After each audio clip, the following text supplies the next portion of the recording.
is the Skoda Kushaq facelift, and this is the top end variant, the Prestige, which is obviously very feature loaded. And this one is the top ka bhi top, the Monte Carlo, which has certain cosmetic changes, and for the first time the Monte Carlo is available right from launch, available with both 1 and 1.5 litre petrol engine options. This one is obviously the 1 litre because it does not have red colored brake calipers, and the alloy wheel design is slightly different too.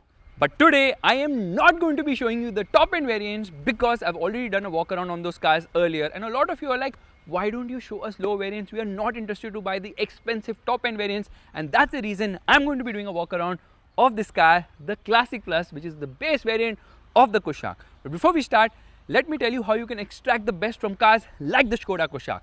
It's by fitting the right tires. You want something that is durable on the worst of terrains, yet offers you maximum comfort, and that's where the Apollo Aptera 82 tires come into the picture. Not only are they made for all-terrain applications, but the Apollo Aptera 82 tires also offer you high precision control and aquaplaning resistance. Check the link in the description to know more. And even the Kushaq's base variant, known as the Classic Plus, gets a lot of features like LED headlights, LED fog lights, LED tail lights, sequential turn indicators, climate control AC, rain sensing wipers, rear wiper washer defogger, sunroof, auto dimming IRVM, and alloy wheels. In fact, there are 6 different alloy wheel designs depending on the trim. By the way, I like the analog cluster of the Classic Plus the most. Anyways, let's start the walk around of the base variant of the Skoda Kushaq, the Classic Plus. This is actually not the key of the vehicle, I'll tell you later why. And it has a lot of features which is quite interesting. It is available in 5 trims. So this is actually the base trim, the Classic Plus. There are 13 variants, and this one only is available with the 1 litre petrol engine. So 2 powertrain options for the base variant, which is the 1 litre petrol with both manual as well as automatic gearbox options. However, the automatic has slightly more features, like LED fog lamps are not there in the base manual, and it gets full LED lights as well. But in terms of design, certain changes to the grille, like it doesn't have those slats which are there here. Those chrome bars are not there in the base variant of the car, which is fine. Nobody knows, nobody cares. However, it actually gets rain sensors. Yeah, rain sensing wipers here. It gets alloy wheels right from the base variant. In fact, there are 6 different alloy wheel designs across the range, which is kind of crazy. When there are 5 trims, how are they 6 different alloy wheel designs? Well, with the Monte Carlo, if it's a 1 litre, it has different alloy wheels. If it's a 1.5, it has a different alloy wheels. Alloy wheel design isn't that great as such, but this is running on 16-inch wheels. That one is running on 17-inch wheels. Tire width is the same, 205. This is 60 profile. That's 55 profile because obviously it's 17 inches there. Now, in terms of the size, you get the same sized car, which is 4.23 meters in terms of length. The wheelbase happens to be 2.65 meters. So yes, that's kind of generous. The ground clearance is 155 mm, which is okay, not great. But then obviously you're not going to scrape your underbelly at all. But less ground clearance also means that it has better dynamics. Meanwhile, you get rear drums here. The 1.5 actually gets rear discs, which is amazing. The Monte Carlo obviously gets red colored brake calipers as well. Now, it has got this roof rail, which is functional, can take 50 kgs of weight, but this is finished in black. That's finished in chrome. Certain variants have silver finishing as well. And it gets full LED tail lights as well with the Skoda lettering, but this does not illuminate in the base variant. There's no rear parking camera here. It does get 3 rear parking sensors. Kushaq badging here. 1.5 is written on the 1.5 litre variant, and it gets sequential indicators right from the base variant. The base variant also gets a rear wiper washer and defogger, which is amazing. But the base variant does not get a shark fin antenna. It gets this antenna, which is I don't want to comment. Anyways, now let's open the boot of the vehicle, because the boot here is bigger, as there is no parcel shelf. No parcel shelf in the base variant. Otherwise, they're like, this is 491 liters. However, with the parcel shelf, obviously it is smaller, and you get a first aid kit, which is obviously cheap. You get hooks here, and the seat folds in one piece. No 60-40 here, so you just push it like that, and that's how it folds. Meanwhile, the spare wheel is obviously not an alloy. It's also smaller sized here, because the tire size here happens to be a 195/65/15. That's kind of funny that the car actually is running on 16 inches, the spare wheel is 15 inches, and the top variants have 17 inches. Anyways, the good thing about this car is not just the features, but the build quality. It feels solid. When you open or close the doors, you realize that you're opening or closing something which is built like a tank. Anyways, the good thing here is even the base variant offers a head for the center passenger, sorry, a headrest for the center passenger, big door pockets, but this is not finished in chrome in the base variant. Higher variants have that. Lot of hard plastics almost everywhere. In terms of rear seat experience, well, it's so-so. I mean, it's okay, it's not great because under-thigh support is not the best. Legroom and footroom is not the best in the segment, but it's decent enough. Scooped out seat back, no phone pockets here, no magazine holders here in the base variant, but you do get rear AC vents. No USB-C charging sockets here either. Obviously doesn't get the massage function either here. Slightly humped here, but 3 people should be comfortable, but no center armrest in the base variant. Meanwhile, light placement here. Headroom seems adequate for someone as tall as me. What do you notice? Well, obviously the color scheme is different in the base variant, and that infotainment system is from the 1980s. That's a Nokia 3310 right in the center. So for a base variant, obviously it has good amount of features. This being scooped out helps in terms of knee room. 6-speaker audio system. However, it is not the Skoda branded system, which means there is no subwoofer, there is no amplifier here either. You do get a rear spoiler here in the base variant with a high mounted stop lamp. 6 airbags. So yes, they have kitted this car with a lot of features. No KESI here, which is keyless entry system, and there is no electric adjust for the seats, manual adjust, but the driver's seat gets height adjust as well. You get a proper dead pedal there, and you do not get automatic headlights. However, the door pockets at the front are also big enough. You get power windows for everybody, and the driver's side does not get a one-touch up and down. No chrome finish here, no chrome finish here either, but you do get slight amount of chrome finish here, but no chrome finish here. Now you get twin cup holders. This slides ahead and behind. Some storage space here under the front center armrest, and the handbrake does not get the chrome finish here either. There's a place to keep your key. The seat is obviously the fabric type, does not get the leatherette treatment. And why was I having the wrong key? Because this does not get push button start. But honestly, I like this only. Yes, I like the fact that I have to physically turn on the vehicle, because that's something which is very cool. It gets an auto dimming IRVM. Base variant getting auto dimming IRVM is fantastic. There's no mirror here, but here you get a mirror, which is nice for a base variant. Again, slight difference in terms of the color scheme here, but lot of hard plastics. You get a recess here. Meanwhile, if you notice, it gets climate control air conditioning system, which is actually a chiller. No seat ventilation in the base variant. Obviously, jaan loge kya chahiye tumhe. It says air care here. No wireless charging pad. This is the automatic, which obviously is a torque converter unit, which is amazing. I'm going to be driving the car to tell you how it behaves, and it's a new one, by the way, 8-speed. And it gets reach and rake adjustment for the steering wheel. It gets steering mounted buttons with this premium knurled finishing as well. So that's quite amazing too. But the most amazing thing about this car is that it gets an analog cluster. I like analog. I love analog. So this is so damn freaking cool. In fact, this is a 3.5-inch MID multi-information display, which obviously shows you plenty of data. And I like the way this cluster looks. Obviously, the top variant gets a 10.25-inch one, which is new. Otherwise, the mid variants actually get an 8-inch unit. So I think that's carried over from the previous model. It doesn't get any stitching here as such, but the steering does feel very nice to hold.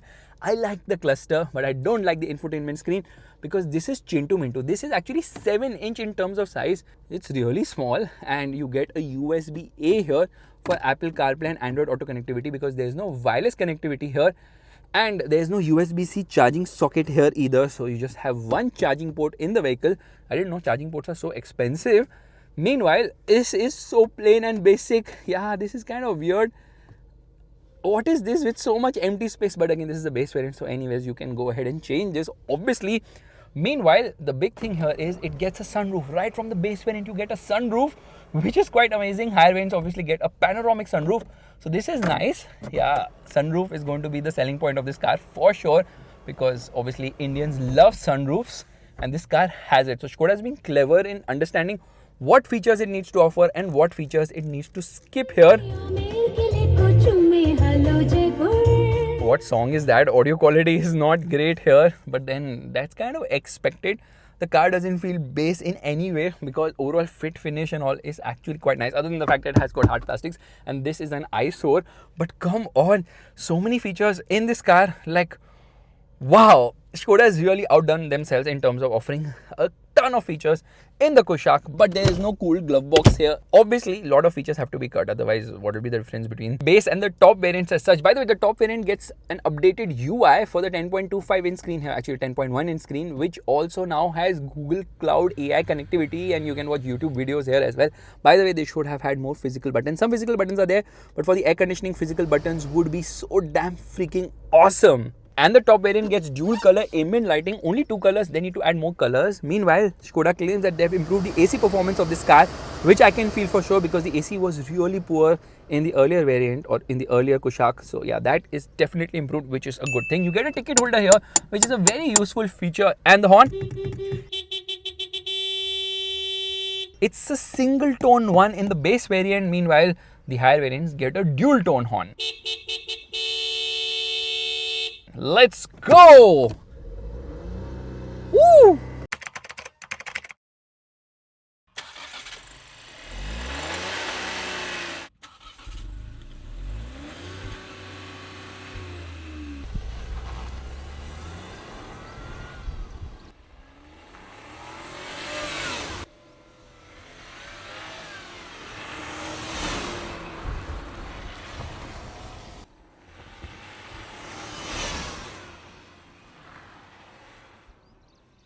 Alright, we'll start by driving the 1 liter, obviously, because there's something new here. Let's turn on the vehicle. Oh, so much silence. First things first, turn off the air conditioning. No drive modes here, but I can obviously turn off the traction control if I want, which is known as ASR, anti-slip regulation in Skoda speak. Left foot on the brake, right foot on the accelerator, hazard lights off, revving the motor. It revs till almost 2500 RPM and off we go. A little bit of wheel spin here. And straight away, let me tell you that this new gearbox actually shifts smoother. That's the big difference here. But at 100 kilometers per hour, it's the same RPM as the previous gearbox, which means it's kind of similar in that regard. Now, this is known as the AQ300, which is basically an Assin-sourced 8-speed torque converter gearbox. The earlier one was a 6-speed, so now it is able to stretch its legs. It's smoother in terms of shifts, and that's because obviously the engine feels more comfortable when you come into probably 8th gear. So paddle shifters are there even on the base variant, which is absolutely fantastic. And let me try and get it into the top gear right now. Here we are, top gear. Smooth, refined, and obviously good performance for what is a Chintu Mintu engine, because 1 liter engine is like really small in terms of size. It's a 3-cylinder unit, doesn't feel like a 3-cylinder because it is refined, it's very smooth, and only it's that 3-cylinder thrum which you can hear at lower speeds. But overall refinement is absolutely phenomenal. No wonder this has won the Engine of the Year award. Now, it produces 115 PS of power and 178 Newton meters of torque, and it becomes very vocal in the higher end of the rev range. 6,000, I was saying 66,000 RPM is where it redlines. So I know this engine very well because obviously the same engine powers my Polo, the same engine powers a lot of VW Group cars, and it's an absolutely phenomenal engine because it punches way above its. In fact, this engine is giving you good efficiency because the most efficient car in the whole Kushaq lineup is this engine, but not with the automatic, with the manual. Does it let you do manual control of things? Not really, because here I'm trying to do that.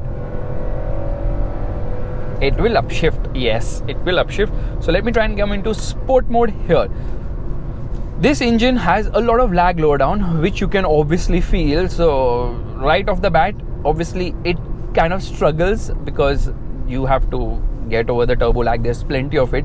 The good thing here though is that, okay, this 80 alarm is so frustrating. The good thing here is that the manual is more fun to drive. It's faster by around 1.5 seconds. Meanwhile, the automatic masks the turbo lag to a great extent, so you can't really feel that lag as much unless and until you go full throttle. Part throttle things are very much fine.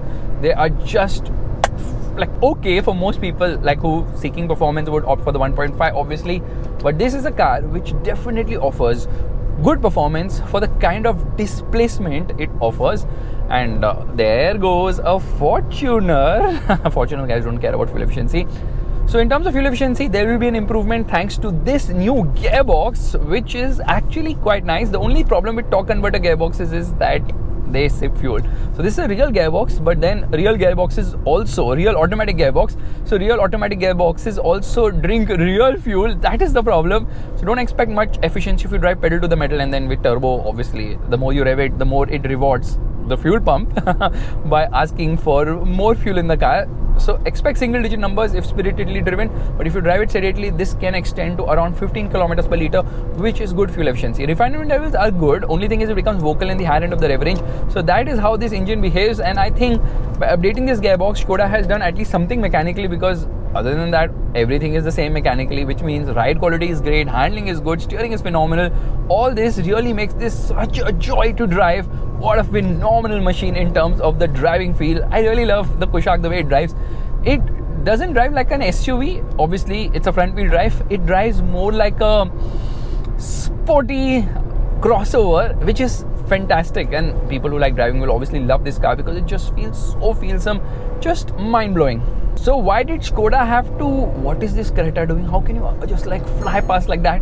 Huh? Oh, diesel power torque. Anyways, so what Skoda has actually done is change this gearbox for better fuel efficiency, of course, because that is one of the major concerns with turbo petrol engine cars and a torque converter gearbox. The problem here though is that it does get confused at times with downshifts. So yeah, those could be a bit smoother, but I don't have to complain much because yeah, they just improved the overall package. Now absolutely nobody behind me, which means it's the time to do the brake test. Obviously, we are going to step on the brakes at 100 kilometers per hour, hazard lights on. Brakes are nice.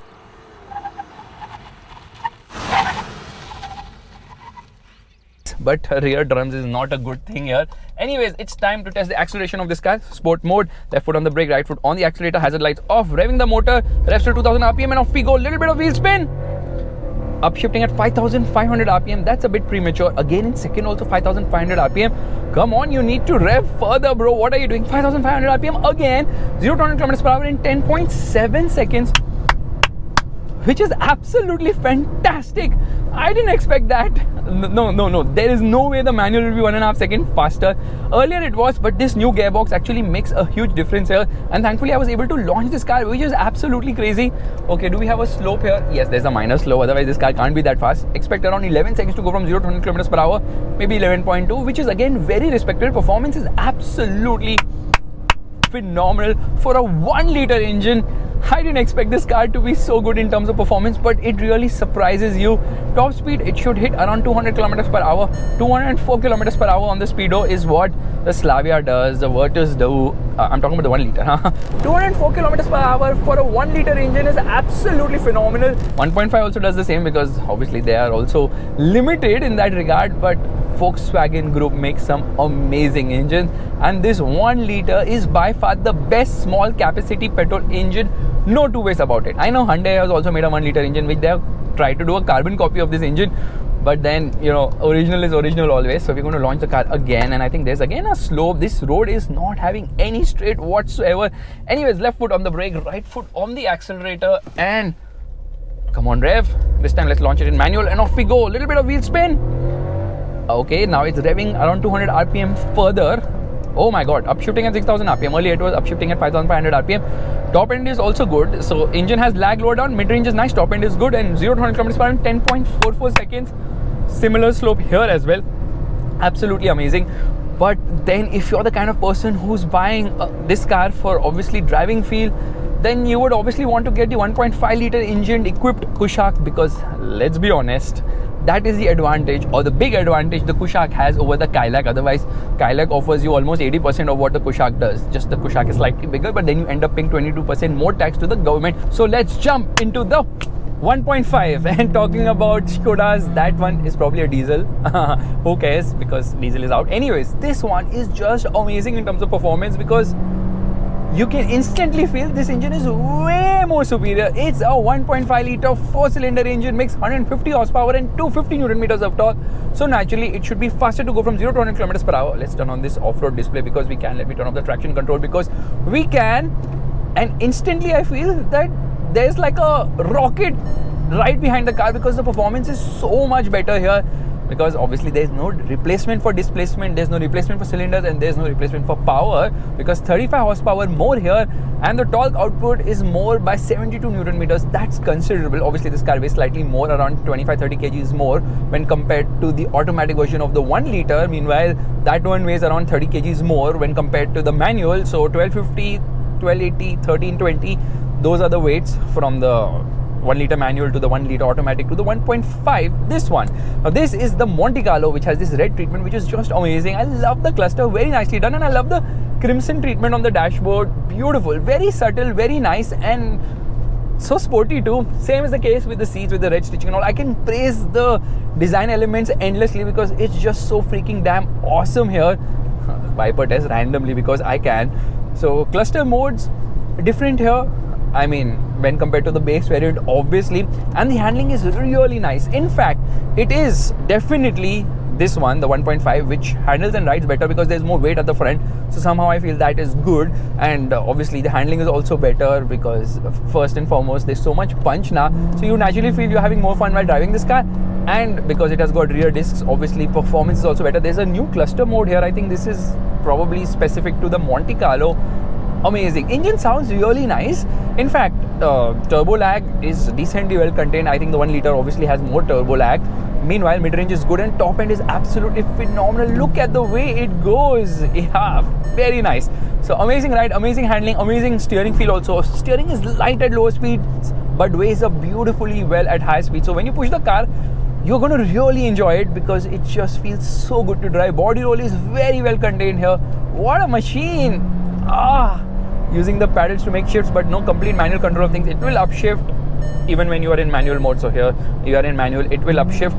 Downshifts very fast because obviously DSG gearbox, dual clutch automatic gearbox, doesn't hesitate at all, giving you the right gear all the time. Shifts also very quickly, so I don't know why they have paddles, because it doesn't give you manual control of things, and at the end of the day the car shifts so fast that who really needs paddle shifters here. Obviously I have the Triptronic function here. Now this is the last of this gear lever, because then Skoda will have that stupid button which they have in the Octavia RS, which I absolutely hate. Here at least I have some feel, and then you drive like this and you realize it's so nice. The feeling is just amazing having your left hand on the gear lever. I don't know, I enjoy it.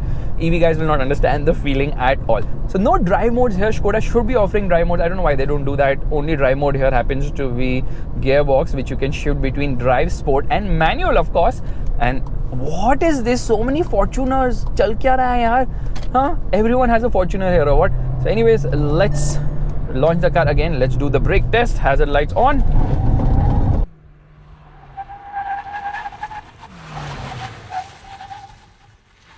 Brakes are actually better because of the rear discs, obviously here in the 1.5. Left foot on the brake, right foot on the accelerator. Let me change the cluster mode. Hazard lights off, and we'll launch it in sport mode. Revving the motor, doesn't rev. This is the problem. This is the biggest problem with the DSG box. It just does not rev. So let me try it again. Nope, doesn't rev. And off we go. So now half a second is gone there only in terms of 0 to 100 km/h acceleration. Red line's higher at around 6,100 rpm, making shifts close to 6,500 rpm, and 0 to 100 km/h in 8.82 seconds. That's absolutely phenomenal. Amazing performance. It could be faster by half a second if this gearbox allows the car to launch itself.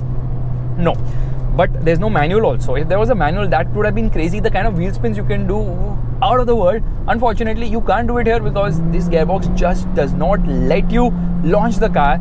So even though traction control is off, you can't really feel anything as such, which actually brings me to another interesting thing about this particular engine. Although it's the least efficient of the lineup, there's something known as cylinder deactivation technology, or active cylinder technology, which cuts 2 out of the 4 cylinders to improve fuel efficiency. And that's the reason in the real world the 1.5 is more efficient than the 1 liter if you drive it sedately, of course. We're going to launch it in manual mode and see how fast it goes from 0 to 100 km/h. Left foot on the brake, right foot on the accelerator. Hazard lights are on and now off, and obviously traction control off, and revving the motor, and off we go.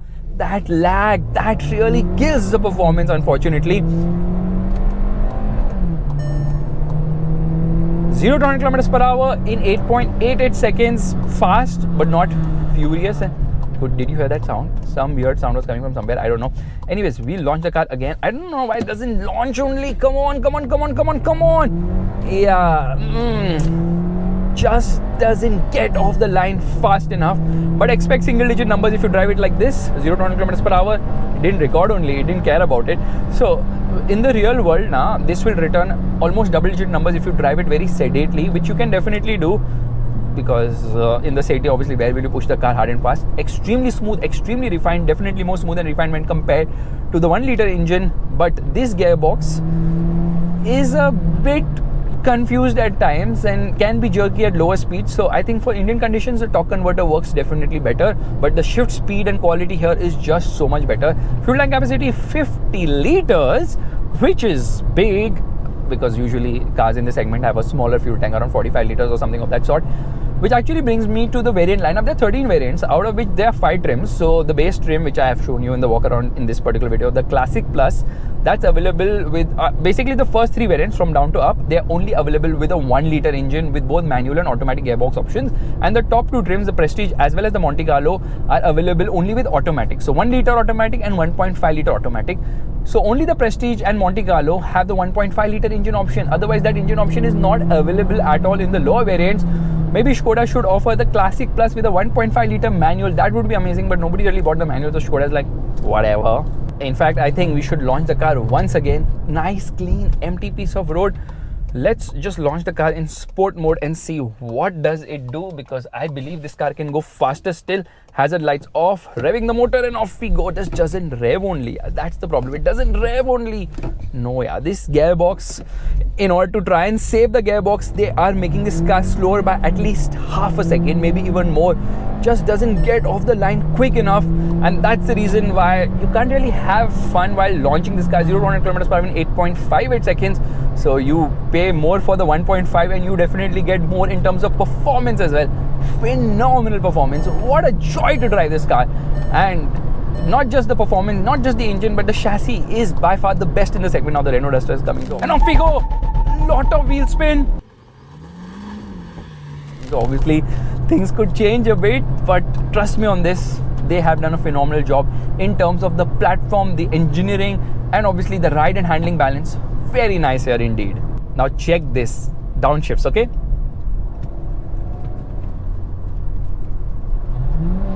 Oh, that is so damn fast. What is that sound? Some weird sound is coming from the back, I don't know. But trust me on this, the gearbox is the highlight here. It's just that, I would prefer a manual any day and every day. Well, Skoda has made the Kushaq a better package now, but there is some disappointment in terms of the features offered in the top end variant, because a lot more could have been offered. Like there's no 360-degree parking camera, there is no ADAS, there's no electric parking brake, no auto hold, no rear sun blinds, and I can go on and on. But the big miss is obviously the lack of a diesel engine, which is definitely not coming, at least not in the smaller cars like the Kushaq or the Slavia. Maybe the Kodiaq will get it. Now in terms of kit, I can't complain with regards to the base variant, because it is loaded and how, so you don't need to stretch your wallet if you're looking to buy a Kushaq, because this has so many features, which is quite amazing as well. But the powertrains are as amazing as ever. However, Skoda's like, this car is now easy to own. How? I think with the service packages and all those things. But this car comes with 4 years, 1 lakh kilometer warranty, which can be extended to 8 years, and it comes with 4 labor-free services, 4-year roadside assistance, 6-year collision warranty, 3-year paint warranty. So they have obviously ensured that there's peace of mind around the car. And in that sense, I feel the Kushaq is going to fare a lot better. The massager should have been at the front, not at the rear, is what I personally feel, because people buy Skoda cars to drive, obviously. And whether you get the Kodiaq, which is obviously going to cannibalize this car, or the Kushaq or the Slavia, you're obviously going to smile while driving, because these cars are so fun to drive. Build quality is also quite good and nice as well. So if you guys like this video, make sure to give the thumbs up, that's the like button, and don't forget to subscribe to the channel, and don't forget to check out the amazing Apollo Aptera 82 tires. Bye bye.